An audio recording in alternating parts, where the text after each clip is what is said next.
Continuando con las derivadas de funciones trigonométricas, seguiremos con cotangente, que tenemos que, como primera fórmula, para derivar la cotangente, debemos de derivar el factor y dividirlo entre el seno al cuadrado multiplicado por el primer factor. Esa sería una primera fórmula.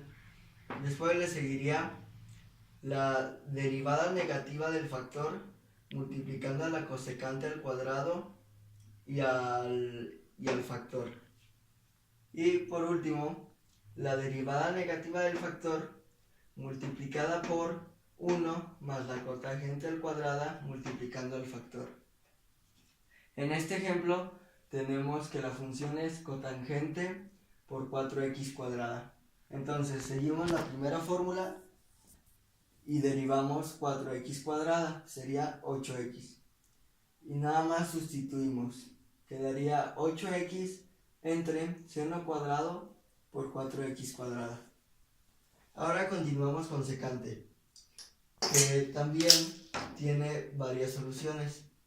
La primera es la derivada del factor multiplicando al seno y al factor, dividida entre coseno al cuadrado multiplicado por el factor.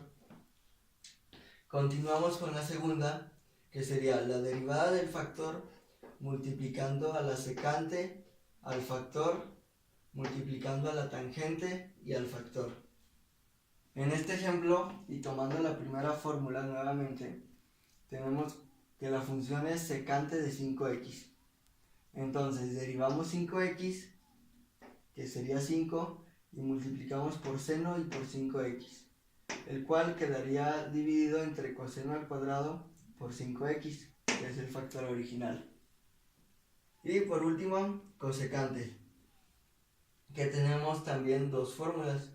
La primera sería el negativo de la derivada del factor multiplicada por el coseno y por el factor entre seno al cuadrado multiplicado por el factor. Después tenemos la segunda, que sería la derivada negativa del factor multiplicada por la cosecante y por el factor y multiplicada por la cotangente y por el factor.